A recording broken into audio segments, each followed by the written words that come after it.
아멘. 좋은 아침입니다. 자, 우리 좌우 앞뒤 돌아보시면서 서로 인사합니다. 사랑합니다. 축복합니다. 한번 인사합니다. 예수님의 이름으로 여러분을 사랑하고 축복합니다. 우리는 지난주 믿지 않는 형제들이 예수님께 한 제안에 대해서 살펴보았습니다. 갈릴리에서 용 쓰지 마시고 유대로 가소서, 즉 예루살렘으로 올라가라는 말입니다. 마침 초막절 아닙니까? 오병이어 한 방이면 대권을 잡을 수 있습니다. 말은 나면 제주도로 보내고 사람은 나면 서울로 보내라는 그 먼 그 동방의 예의지국 한국 속담도 있지 않습니까? 하면서 말이지. 물론 이 말은 제가 한 말이고요. 형제들의 속셈이 무엇이었습니까? 정말 형님을 위해서 하는 말이었을까요? 형님이 갈릴리 총구석에서 12명 데리고 골목대장 하고 있는 게 안타까워서 말이지. 아닙니다. 형님이 한자리 하면 옆에서 같이 꼽살이라도 끼기 위해서 했던 것입니다. 초막절을 지키기 위해 예루살렘으로 올라갈 때 다른 생각을 품은 형제들과 함께 예수님이 동행합니까? 아닙니다. 왜죠? 동상이몽은 그들의 헛된 욕망만 키워주기 때문인 것입니다.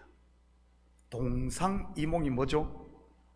동상, 곧 같은 침상에서 이몽, 서로 다른 꿈을 꾼다는 뜻으로 겉으로는 같이 행동하면서 속으로는 각각 딴 생각을 한다는 뜻입니다. 저는 우리 식구들이 동상이몽이 아닌 한 꿈, 한 표대를 바라볼 수 있기를 축복합니다. 그 꿈, 표대가 무엇이겠습니까? 믿음의 주여 온전케 하시는 예수인 것입니다. 믿음의 선진인 사도 바울도, 베드로도, 그리고 구약의 모든 믿음의 조상들과 선지자들도 다 이 표대를 바라보았던 것이고요. 빌립보서 3장 13절 14절입니다. 형제들아, 나는 아직 내가 잡은 줄로 여기지 아니하고 오직 한 일, 즉 뒤에 있는 것은 잊어버리고 앞에 있는 것을 잡으려고 표대를 향하여 그리스도 예수 안에서 하나님이 위에서 부르신 부름의 상을 위하여 달려가노라. 위에서 부르신 부름의 상이 무엇입니까? 100평짜리 아파트입니까? 각종 보석으로 장식된 황금 면류관입니까? 남자분들이 좋아하는 람보르기니 스포츠카입니까? 겨울도 다가오는데 여자분들이 좋아하는 밍크 코트인가요? 이런 것이 아니라 뭐죠? 하나님이 저와 여러분을 불러서 주시고자 하시는 부름의 상 말이지. 바로 아들됨인 것입니다. 아들은 아들인데 어떤 아들이죠? 하나님 나라의 상속자, 독생자인 것입니다. 그래서 독생자 예수 그리스도를 내어주고 대신 우리를 구원한 것 아니겠습니까? 왜 성경에 아들 낳는 이야기가 유난히 많은 줄 아십니까? 바로 이 이유 때문인 것입니다. 남아 선호 사상 때문에 그런 것이 아니고 말이지. 한마디로 성경은 하나님의 아들 낳기 프로젝트, 아들 만들기 프로젝트인 것이고요. 여러분, 아들이 어떻게 태어납니까? 해산의 고통을 통해 태어납니다. 하나님의 해산의 고통, 바로 십자가를 통해 말이지. 주위에 해산 가운데 있는 형제나 자매가 있습니까? 여러분, 정지하지 마시고 손도 잡아주고 호흡도 같이 맞춰주시고 그리고 함께 힘도 써주시기를 바랍니다. 조금만 더 곧 나온다 하면서 말이지. 혹시 다른 생각, 곧 표대가 잘못된 분이 있다면 바로 잡아주시고요. 지옥으로 가는데 맞습니다 하며 비유 맞춰주는 것은 사랑이 아니라 그것은 그 형제를 지옥 보내는 아주 못된 겁니다. 초막절을 지키기 위해 예수님의 형제들과 가족 그리고 온 동네 사람들이 함께 예루살렘으로 올라갑니다. 그런데 예수님은 그들과 함께 하지 않고 혼자 따로 올라가지. 왜 그랬겠습니까? 거기에는 두 가지 이유가 있습니다. 첫째는 그를 죽이려는 유대 지도자들을 피하기 위해서였습니다. 아직 때가 되지 않았기 때문에 말이죠. 물론 이때는 저와 여러분의 죄값을 지불할 십자가를 지는 때를 말하는 것이고요. 두 번째는 오늘 본문 14절입니다. 이미 명절의 중간이 되어 예수께서 성전에 올라가사 가르치시니, 바로 가르치기 위해서인 것입니다. 예수님을 잡으려는 유대 지도자들 분명 체포조를 구성해 예루살렘으로 들어오는 길목을 지켰을 것입니다. 여러분, 그렇지 않고서야 수백만 명이 모이는 일주일 절기에 어디에서 예수를 찾겠습니까? 그런데 나사렛 동민들 중에도, 친족과 가족 중에도 찾지 못하자 긴장의 끈을 늦췄던지 아니면 포기했지 않겠습니까? 그들도 절기를 지키고자 초막 좀 지켜야 했으니까요. 초막절 내내 그 길목만 지킬 수는 없을 테니 말입니다. 그런데 명절 중간에 예수님께서 바로 성전으로 직행해 사람들을 가르치신 것이지. 그러자 어떤 일이 일어납니까? 31절입니다. 무리 중에 많은 사람이 예수를 믿고 말하되 그리스도께서 오실지라도 그 행하실 표적이 이 사람이 행한 것보다 더 많으랴 하니. 한 군데도 봅니다. 45절 46절입니다. 아랫사람들이 대제사장들과 바리새인들에게로 오니 그들이 묻되 어찌하여 잡아오지 아니하였느냐. 아랫사람들이 대답하되 그 사람이 말하는 것처럼, 가르치는 것처럼 말한 사람은 이때까지 없었나이다 하니. 가르친 효과가 있습니까? 없습니까? 예수님의 가르침, 곧 말씀을 들은 사람들 바로 효과가 나타났던 것이지. 그전까지는 시키면 무조건 시키는데도 하는 사람들이 이제는 아닌 것은 과감히 아니오라고 말하고 있으니 말이지. 이것은 무엇을 말하는 것입니까? 생명의 말씀, 곧 빛이 마음에 비치자 참과 거짓이 분별되었다는 뜻입니다. 혼돈과 공허, 허감이 깊음 위에 있던 곳에 하나님의 말씀이 임하자 빛과 어둠이 나눠졌듯이 말이지. 지금까지 이들이 누구에게 종로로 타던 사람입니까? 마귀의 하수인으로 전락해버린 유대 종교 지도자들 밑에 종로로 타던 사람들 아닙니까? 겉은 화려하지만 속에는 썩은 것이 가득한 회칠한 무덤인 그들 말이지. 저는 우리 식구들 한 명 한 명이 배우고 확신한 것에 거할 수 있기를 축복합니다. 누가 이 말하면 이리로 확 몰려가고 누가 저 말하면 저리로 확 몰려가지 마시고요. 의사가 남의 말 듣고 배를 따면 어떻게 되겠습니까? 어제 새벽에 공부한 마게도냐의 첫성 빌립보의 상관들처럼 그렇지 않겠어요? 귀신 들린 여종의 주인들이 매수한 군중들이 우시하니까 그 소리만 듣고 바울과 실라를 다짜고짜 매질하고 감옥에 집어넣었으니 말이지. 그러다가 어떻게 됩니까? 하룻밤 사이에 역전되어 바울과 실라에게 목숨을 구걸하는 거짓골이 되고 맙니다. 이게 무슨 창피입니까? 대로마 제국의 관리들이 말이지요, 황제 얼굴에 먹칠하는 꼴입니다. 15절입니다. 유대인들이 놀랍게 여겨 이르되 이 사람은 배우지 아니하였거늘 어떻게 그를 아느냐. 여기서 유대인들이 놀랍게 여겼다는 말은 마음에 도전을 받았다는 뜻입니다. 다르게 말하면 마음에 찔림을 받았다는 말이고요. 이들만 그랬을까요? 아닙니다. 예수님의 말씀을 들은 당시 유대인들 전체가 모두가 다 충격을 받았습니다. 사도행전에 보면 성령 충만을 받은 제자들이 전한 복음을 들은 사람들도 마찬가지였고요. 우리는 여기서 말씀을 들었을 때 나타나는 세 종류의 사람, 곧 반응을 볼 수 있습니다. 첫째는 무반응인 경우입니다. 성경에서 이들을 일컫는 단어가 무리 또는 군중인 것이고요. 오병이의 표적을 보고도 오직 자기 배부르면 그만인 사람들 말입니다. 이들 귀에는 말씀이 전혀 들리지 않는 것이지.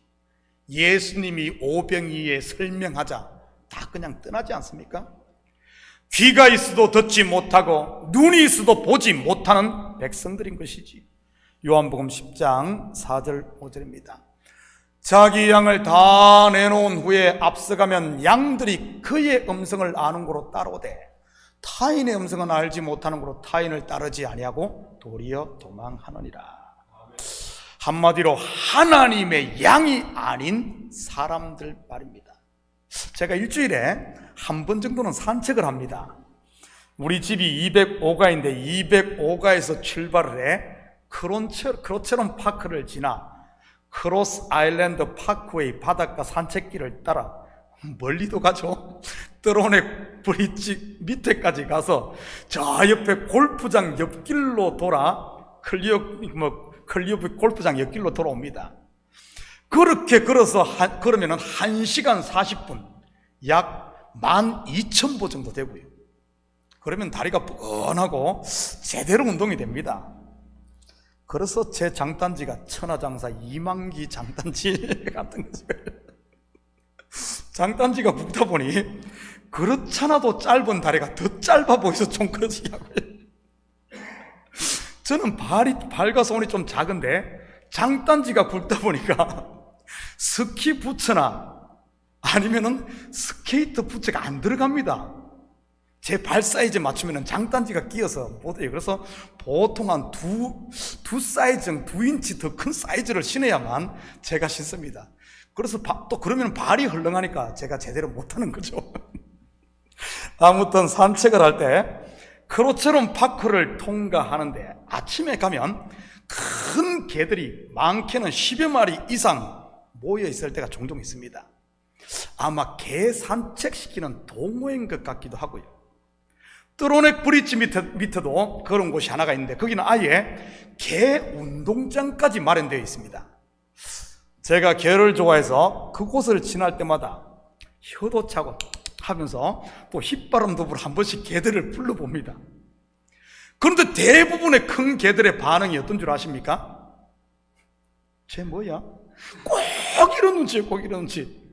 그리고는 그냥 무시해버려요. 한마디로 무반응인 것입니다. 왜죠? 내가 주인이 아니기 때문에 그렇습니다. 똑같은 휘바람이라도 주인이 불면 어떤 줄 압니까? 그 큰 개가 막 꼬리를 흔들고 난리를 칩니다. 저도 큰 개를 한 마리 기르든지 해야지. 참 개한테 무시당하고 있어요, 제가. 두 번째는 바로 죽이려고 달려들며 과민 반응을 하는 사람들입니다. 19절 20절입니다.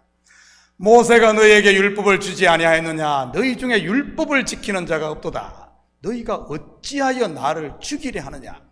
무리가 대답하되 당신은 귀신이 들렸도다. 누가 당신을 죽이려 하나이까? 왜 이들이 이렇게 격하게 반응을 하는 것이겠습니까? 바로 말씀의 빛 앞에 자기들의 실체가 드러났기 때문인 겁니다. 우리 속담에 도둑이 제발 저린다와 같은 것이지. 바리새인들과 서기관 그리고 유대 종교 지도자들이 이 부류에 속하는 것이고요. 이것은 지금 교회 가운데도 마찬가지인 것이고요. 그리고 세 번째는 말씀을 듣고 반응은 하는데 전혀 좀 엉뚱한 반응을 하는 사람들이 있습니다. 오늘 본문으로 말하면 유대인들이 이 경우인 것이지. 예수님께서 천국 복음 곧 하나님의 말씀을 가르치자 나타난 이들의 반응이 뭡니까?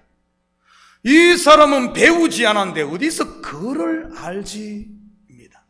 여기서 말하는 글은 말 그대로 그래말 ABCD 글을 어떻게 알지? 읽고 쓰는 글을 말합니다. 이런 사람을 일컫는 조커가 사오정이라고 하고요. 뭐 동문서답을 하는 것이지요. 사실 니고데모와 사마리아 수가성 여인도 처음에는 이 상태 아니었습니까? 거듭나야 하나님 나라에 들어간다고 하자 뭐 니고데모 반응이 뭡니까? 두 번째 모태에 들어갔다가 나와야 되냐고 이런 질문을 하지를 않나. 예수님이 생수를 준다고 하자 이 우물은 깊은데 어디서 생수를 얻겠냐고 하지를 않나 말이지. 하늘의 것을 이야기하는데 땅의 것으로 반응하고, 영적인 것을 이야기하는데 육적인 것으로 듣는 사람들 말입니다. 아마 교회 대부분 처음에 오면 전부 그거 아니에요? 전부 그거 아니에요? 병 낫기 위해서 오고, 자식 잘 되기 위해서, 뭐 돈 사업 대박 나기 위해서 전부 처음에는 이러지 않습니까? 오늘 이 경우인 것이지. 16절입니다. 예수께서 대답하여 이르시되 내 교훈은 내 것이 아니요 나를 보내신 이의 것이니라. 그런데 예수님은 이들을 나무라거나 핀잔 주지 않습니다. 에이 어리석은 사람들아, 그것도 모르냐 하고 말이지. 대신 그들에게 참과 거짓을 구분할 수 있게 자세히 설명을 해 주십니다. 니고데모에게도 사마리아 수가성 여인에게도. 여러분, 한 술에 배부를 수는 없는 법이니까요. 내 교훈은 내 것이 아니요 나를 보내신 이의 것이니라. 무슨 말입니까? 예수님의 교훈은 유치원에서 가나다라 글을 배워서, 랍비 학교에서 율법을 배우고 연구해서 내가 터득한 것이 아니라는 말입니다. 바로 하나님으로부터 주어진 하나님의 것이라는 말이지. 저는 개인적으로 설교도 이래야 된다고 생각을 합니다. 하나님으로부터 받은 기록된 성경을 텍스트로 해서 나에게 주신 성령의 감동과 나에게 주신 성령으로 말미암아 주신 은사를 사용해 설교를 준비해 하나님의 아들 예수 그리스도의 핏값으로 산 성도들에게 나누어 주는 것이 설교인 것이지. 다시 말해 설교를 내 지적 재산으로 주장을 해서는 안 된다는 말입니다. 여러분, 뭐 설교 지적 재산 남의 거 했다고 해서 설교 표절을 했다 이런 표현인데 모르겠어요. 설교를 그걸 표절이란 말을 써도 되는지 모르겠어요. 우리 성경을 보면 사도행전에 어떤 줄 압니까? 서대반이 한 설교를 그대로 사도 바울이 카피합니다. 여러분 한번 봐요. 똑같습니다. 같은 거예요. 전부. 그러면 서대반은 그 설교를 어디서 했느냐? 구약에 벌써 선지자 기록된 것을 정리한 거예요. 서대반이 설교 선지자들 거 카피했대, 무슨 표절했대, 사도 바울은 서대반 거 표절했대. 그게 지금입니까? 내 지적 재산이 아니에요. 하나님 겁니다. 하나님 것. 하나님 것. 같아야죠. 다르면 어떻게 되겠어요? 같아야지. 다 같아야지. 좀 어느는 좀 다를지 모르고 같아야지. 다시 말해 설교를 내 것으로 주장해서는 안 되는 거죠. 왜냐하면 진정한 설교는 나에게서 난 것이 아닌 하나님으로부터 받은 것을 저는 그냥 통로 전달하는 것이니까요. 그렇다면 어떻게 우리가 하나님의 음성 곧 그분의 교훈을 바로 알 수 있겠습니까? 사실 이것을 구분하지 못해 마귀의 종로로 타면서도 하나님의 일을 한다고 착각하는 분들이 있으니까요. 17절 18절입니다. 사람이 하나님의 뜻을 행하려 하면 이 교훈이 하나님으로부터 한지 내가 스스로 말함인지 알리라. 스스로 말하는 자는 자기 영광만 구하되 보내신 이의 영광을 구하는 자는 참되니 그 속에 불의가 없느니라. 하나님의 뜻을 행하려 하면 무슨 말입니까? 하나님의 말씀을 들을 때, 하나님의 말씀을 때 이 말씀을 순종하려고 하면 이런 말입니다. 하나님의 말씀은 내가 해도 되고 순종해도 되고 안 해도 되는 선택사항이 아닙니다.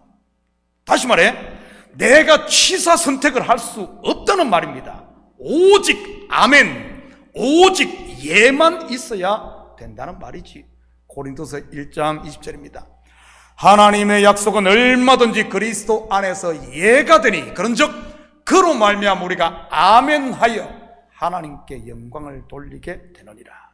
왜 무리들이 예수님에게 귀신이 들렸다고 했겠습니까? 왜 종교 지도자들이 예수님을 죽이고자 혈안이 되어 있었겠습니까?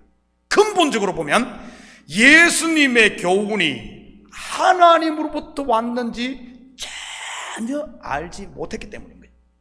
물론 이들이 알 수 없었던 것은 이미 자기가 하나님의 자리에 앉아 있었기에 처음부터 그 말씀에 순종할 생각이 없이 오직 책을 잡으려고만 했기 때문입니다. 그러니 죽었다 깨어나도 분별할 수가 없는 거지. 하나님의 말인지 사람의 말인지 귀신의 말인지. 반면 예수님의 말씀에 순종하는 사람들은요, 말씀 앞에 자기를 처복종시키는 사람 말이지. 요한계시록 3장 21절입니다. 볼지어다 내가 문 밖에 서서 두드리노니 누구든지 내 음성을 듣고 문을 열면 내가 그에게로 들어가 그로 더불어 먹고 그는 나와 더불어 먹으리라. 바로 맛을 아는 겁니다. 맛을. 생명의 떡맛, 영생의 맛 말이지. 그 맛이 뭐죠? 은혜와 평강 그리고 즐거움 아니겠어요? 여러분 기억하시기 바랍니다. 말씀에 순종하는 사람은 그 삶이 열리고, 그렇지 않은 사람은 요 입만 열린다는 사실 말이지. 말만 많아지는 겁니다. 왜냐하면 모든 것을 입으로 다 변명을 해야 하니까요. 그렇지만 삶이 열린 사람은요, 눈에 보이고 손에 잡히니 구참 변명이 왜 필요하겠습니까? 그 열매를 보면 그 나무가 어떤 나무인지 3살 먹은 어린애도 아는데 말이지. 저는 우리 식구들이 말씀을 아멘으로 받고 나를 복종시킴으로 하나님의 복을 충만하게 받아 삶이 변화되기를 예수님의 이름으로 축복합니다. 21절입니다. 예수께서 대답하여 이르시되 내가 한 가지 일을 행하매 너희가 다 이로 말미암아 이상히 여기는도다. 여러분, 예수님께서 안식일에 행한 한 가지 일이 무엇입니까? 우리 앞에서 이미 공부했단 말이지. 뭐죠? 안식일 행한 일. 베데스다 목가에 있던 38년 된 병자를 고친 일입니다. 그러자 유대인들의 반응이 무엇이었습니까? 안식일에 이 일을 했다고 예수를 박해할 뿐만 아니라 죽이고자 했지요. 왜 이들이 그랬던 것일까요? 앞에서 공부한 예수님의 말씀으로 말하면 하나님의 뜻, 곧 말씀을 순종하지 않아서 그런 것입니다. 안식일을 지키지 않았다는 말입니다. 안식일은 이렇게 지켜야 한다, 저렇게 지켜야 한다, 수십 가지 세칙은 만들어 놓고 막상 자기들은 지키지 않았다는 말입니다. 물론 겉으로야 이것도 안 하고 저것도 안 하고 다 꼼짝 안 하고 있으니 지킨 것처럼 보이지만 말이지. 그렇다면 어떻게 하는 것이 제대로 된 안식일을 지키는 것입니까? 아무것도 안 하는 게 안식일을 지키는 것일까요? 아닙니다. 창세기 2장 2절 3절입니다. 하나님이 그가 하시던 일을 7째 날에 마치시니 그가 하시던 모든 일을 거치고 7째 날에 안식하시니라.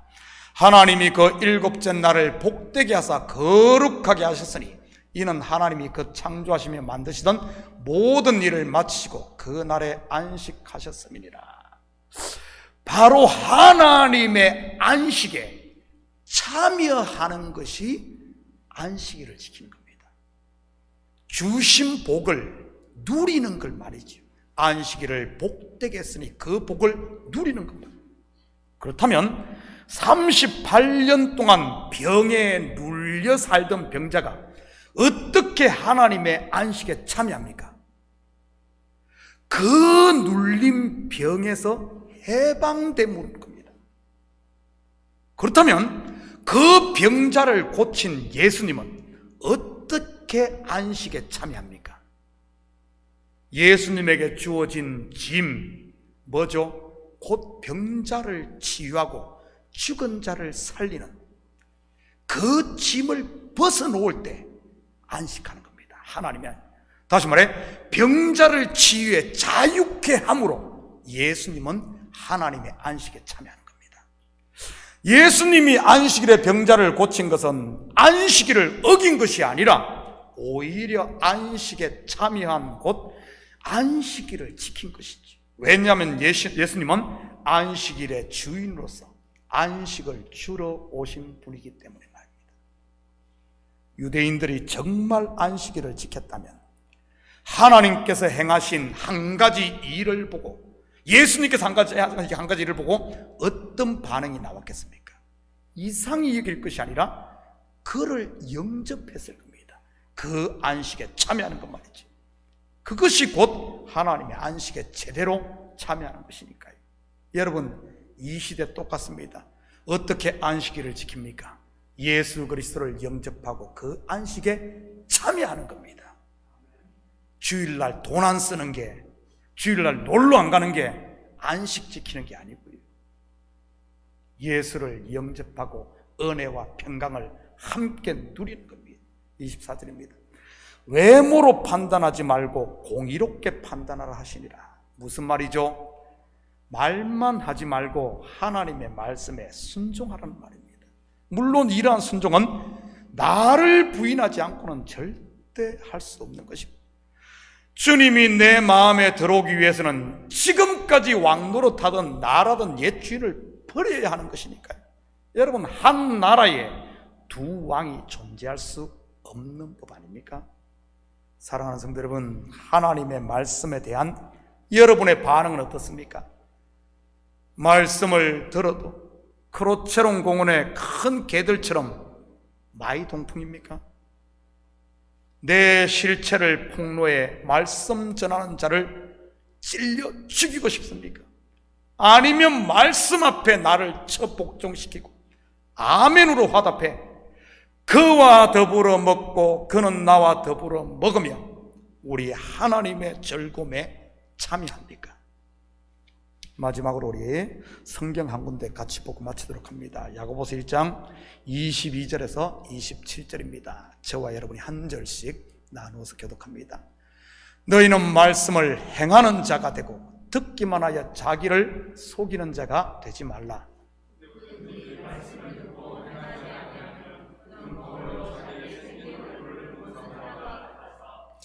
제 자신을 보고 가서 그 모습이 어땠는가를 곧 잊어버리거니와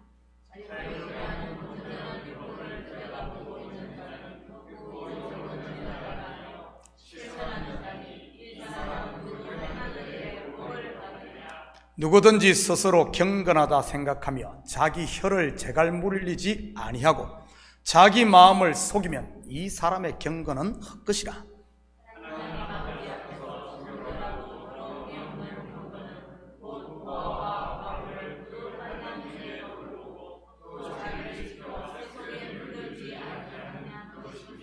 이 한 주도 이 말씀 붙잡고 하나님이 주신 복들을 마음껏 누림으로 은혜 충만, 감사 충만, 기쁨 충만한 멋진 한 주 되기를 예수님의 이름으로 축복합니다. 같이 기도하십시다. 사랑의 아버지 하나님, 참으로 감사를 드립니다. 맞습니다. 우리가 말씀을 듣는 자세가 그 뜻을 행하고 순종하는, 어떻게든 나를 복종시키겠다는 순종하는 자세로 듣게 하시고 관망자나 판단자로 설지 않도록 우리 주님 도와주시옵소서. 그래야 말씀이 내 속에 들어와 아버지 하나님 생명의 떡이 되고 이제는 아버지 하나님 이 생명의 떡을 힘입어 우리의 남은 인생을 주와 동행하며 살아갈 수 있는 저희들 되게 도와주시옵소서. 감사드리며 예수님의 이름으로 기도드립니다. 아멘. 우리